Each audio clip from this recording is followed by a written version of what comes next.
Thank you. So making this record was, I didn't intend for it to be Subtract.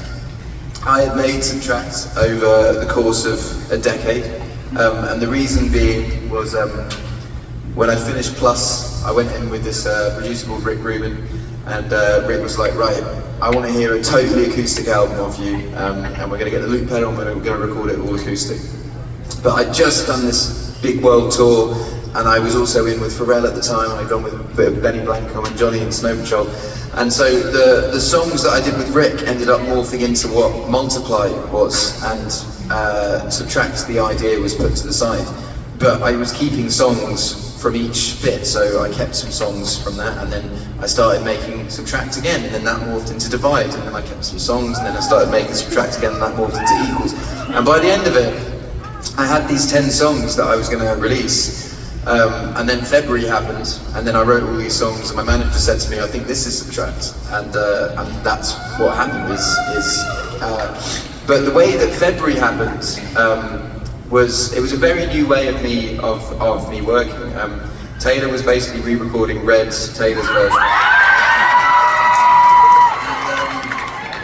And she said to me, look, my friend Aaron, who did Folklore and there you go, is going to be producing the song. So we did, everything has changed for that, and then there was another... I'm glad. But we'd written another song the day that we met called Run, and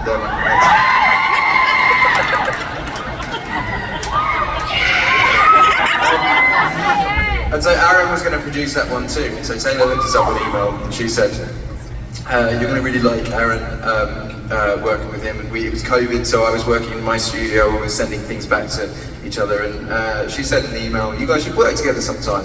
And I was like, yeah, I guess so, we might.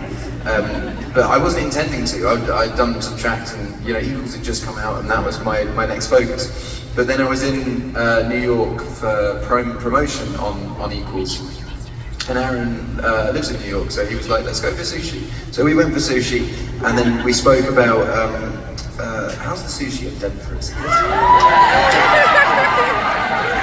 I was always told if you can't see the sea, don't eat fish.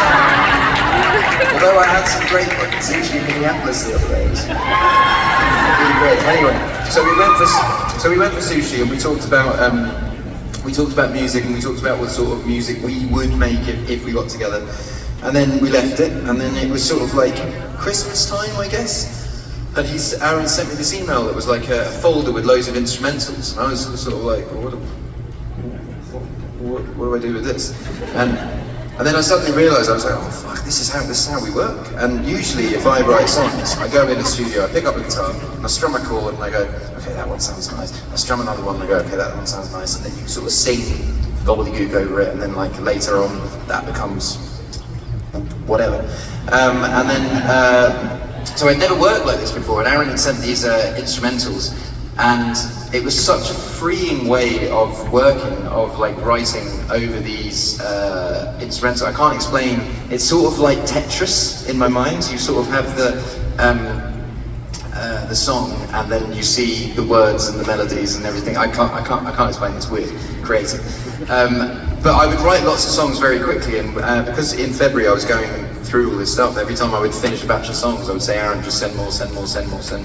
And on the days where the most things happened, the most songs got written. So this next song was written on a day where 7 songs got written. Actually, the next 4 songs were all written on the same day, from the same experience. So yeah, this one's called Moonlight.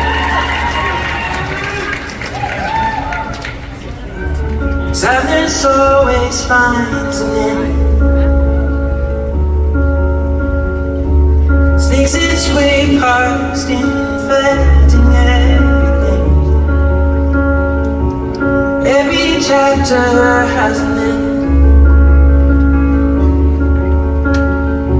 but this is one